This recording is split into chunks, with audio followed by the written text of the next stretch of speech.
Good morning, hello, my name is Daniel, this is the TriathlonDan YouTube channel. This is Dan from UK Bike Fit, so you've not got many names to remember. Morning, Dan. Morning.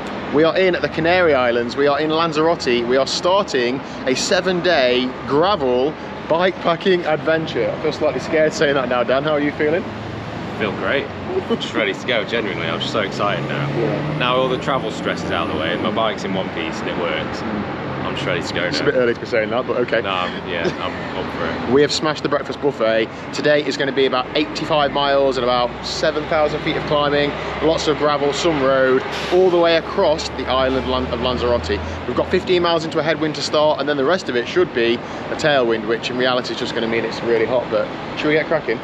Yes, please. Let's go. These bikes are heavy, by the way.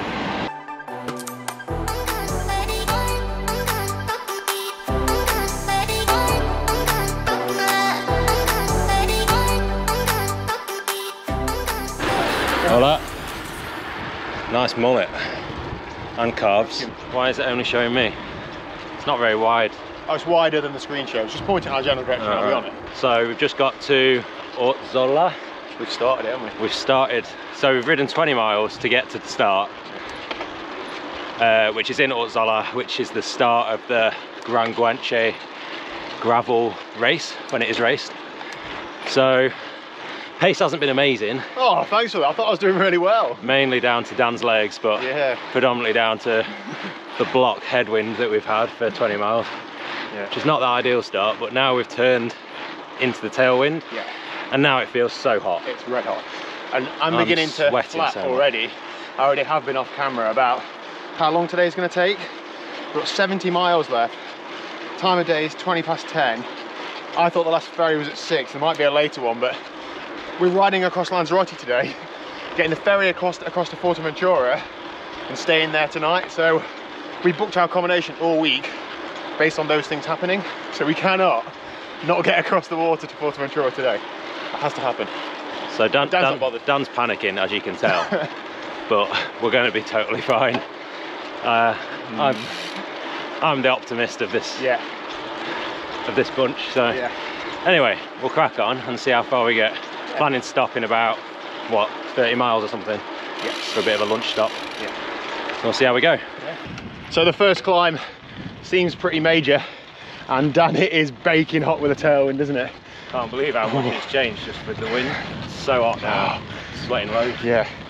So on the actual event, it starts at 10 PM, so they don't see any of this, whereas we're going to see it in the day. What a stupid idea, starting at 10 o'clock at night. I bet it's cooler though. The temperatures are better. Yeah. Do you think anyone's going to have sympathy with us watching this Probably in October in the UK? Absolutely not.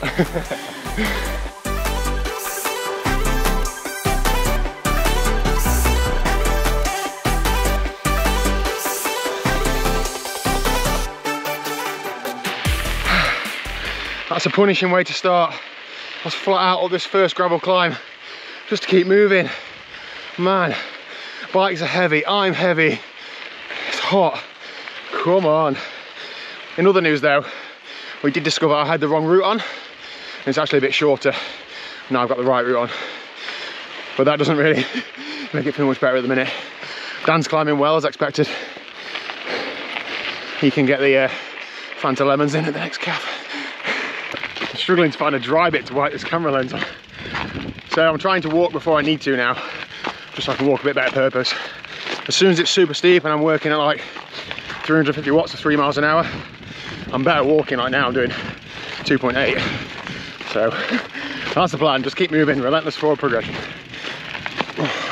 So we just hit the first gravel climb and oh my God, that was a bit of a baptism of fire because it was pretty steep. I was worried about my gearing, to be honest, before I came, thinking I could do with a bigger cassette, but I'd have to change group set and all sorts to get a bigger cassette on there, so I didn't. And yeah, as it turns out, I was maxed out up there, you know, grinding away because that was pretty steep, and the surface is really loose and sandy and quite deep sand, so it's hard to get any grip. So yeah, not amazing feelings with the first in the first 5k, but there you go.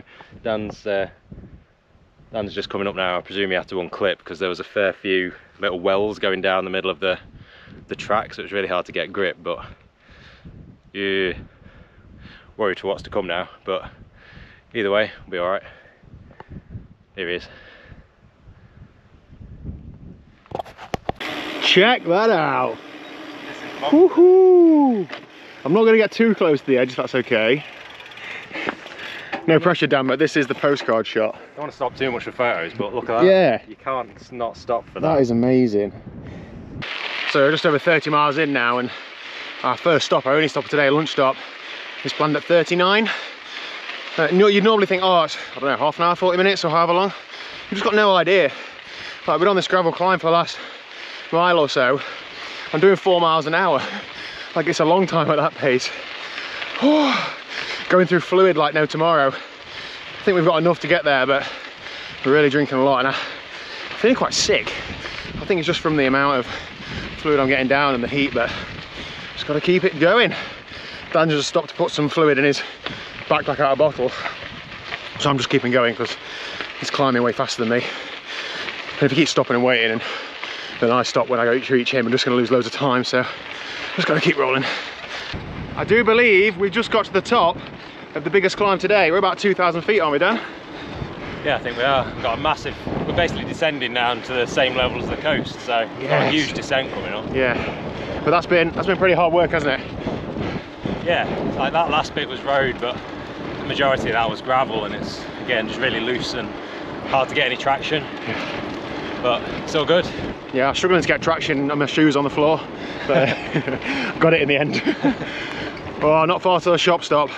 I'm going to inhale about 8 cans of Coke, I think. This descent is nuts. It's on gravel, but it's really good gravel. I've been doing like 35 miles an hour for a few minutes on gravel. It's insane. Dan's even going faster than me. I've not got the cojones to go descend as fast as him.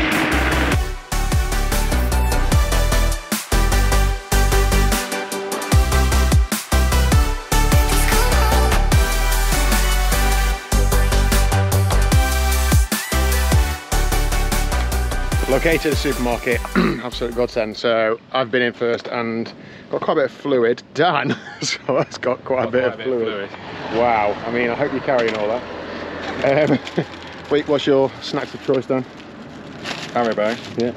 Chorizo bread, chorizo sandwich, and a load of dates. Oh, okay, I thought you were going to go for an orange. You don't like an orange, don't you? I was going to, but they're all mouldy in there. Oh, oh dear. Okay, well, I'm not really feeling too much like solid food at the minute. I'm making sure I'm getting plenty of calories in liquid, sugar, carbs, etc. And I've got some food already in my bag, so I've gone for 2 bottles of whatever that is. Aquarius has got some carbs in, and then 2 bottles of water. I've got a soft squeezy flask. I'm going to put some water in to tip on me, I think, and yeah, try and stay cool and keep going, I think, aren't we? Have you ever thought about MasterChef? I think we just found your calling. You've literally lifted it out as a slab and put it on. So why cut it up when it just comes ready-made for a sandwich? Oh, I thought the dates were going on there as well. No, no, that's for round 2 of MasterChef. Got it. Yeah, I'll get me to the final. Right, we need to have this argument on camera. Cyclists, I'm sure you'll agree with me, not Dan. Dan's rolling his shorts up because why? Tan lines. So you don't have them. So they're higher up, so they're, when you wear normal shorts, they're either invisible or they're just like faded. See, I think the opposite. I think a nice crisp tan line is visible in other clothes, like casual clothes, is the mark of, look, I'm a cyclist, ask me about it. It's the mark of... Particularly for your line of work. If you turn up to work with a crisp, solid tan line, they know you're the real deal. Work's fine, it's just when you go to like the shops. It's fine. You just look a tip. Yeah. In any other setting other than Have you seen how I dress anyway? Well, yeah. Regardless of what I do with my tan lines. Yeah. Alright, I'm the wettest man in Lanzarote. Cooling is important to me, so I've just tipped a load of water myself, and Dan's just like, what on earth have you done, you absolute weirdo? But my plan is to get to the end of this ride, so now when the wind blows, you get that, oh, that's nice. I feel cold now. Right, we reckon we've got about 4.5 hours of riding left, so let's tap it out. And we think we're going to be okay ferry-wise, but we also don't know what we're sort of riding into. Okay, ferry-wise. Okay, fine.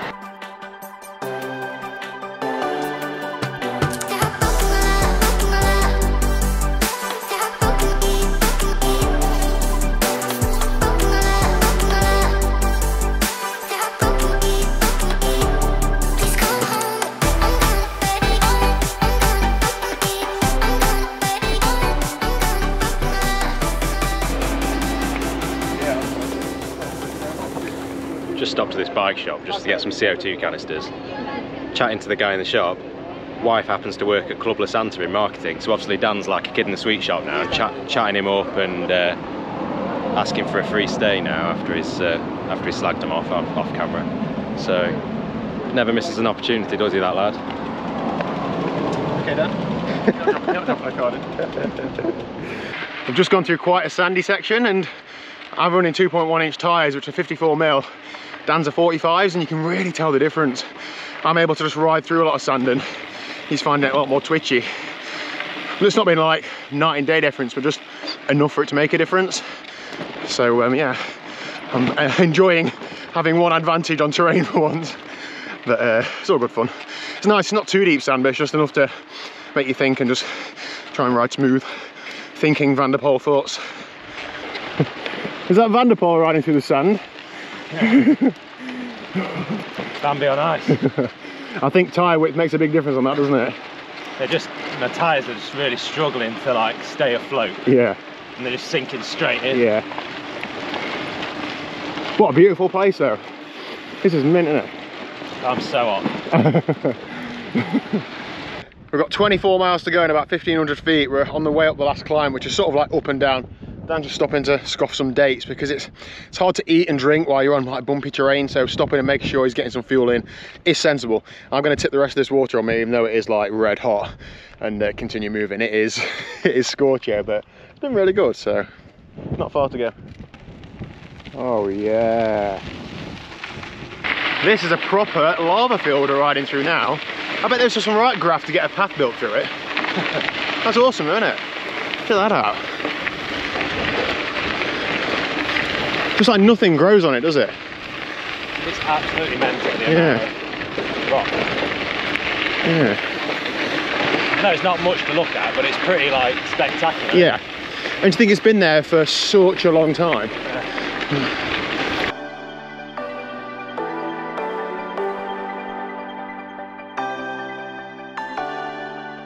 We've got about 15 miles to go now. I think it's all on tarmac, isn't it? Sorry, compacted gravel. Oh, we don't really know. But there's only a couple of rolling climbs, then a nice long downhill to the ferry port. So looking forward to that. I think we're both feeling like we've been on the bike for a long time now. And it is with a tailwind. I never thought I'd moan about a tailwind. It is hot. Like more so hot than just having like a crosswind or a headwind. But still loving it all the same. I can see the sea. To give you an idea of how strong this tailwind is, Dan, we're currently doing 22 miles an hour and it feels like there's no wind, doesn't it? Doing about 30 watts. Yeah. It's absolutely insane how strong this tailwind is. Like, and it's so quiet, like you can just hear your tyres and your gears, can't you? It's so weird. What Dan's most pleased about is it means I can just talk to him so much. Like everything. Freewheel as much as possible, so my hub drowns him out. And another thing. It's like I'm in Zante 2008, going on a boat party. Apart from we're at the age now where when you come to a party we bring our own drinks that are soft drinks. So there we go then, goodbye to Lanzarote. Well, we're actually going pretty quick here. It's a shame almost to be only on the island for one day, but you know, that's the spirit of this trip. Over to Fuerteventura now. Our accommodation's about 1 kilometre from the port, so we're hoping that it should be relatively straightforward to get there. We've had a brilliant day, bought nearly 7 hours on the bike, so a good start, but it's gonna get more difficult because the rides from here on out for the next 3 days anyway get longer. So yeah, anyway, Dan's just chucked everything on the floor, so he had one job done. Good day today? Good day today? Good day today? Good day.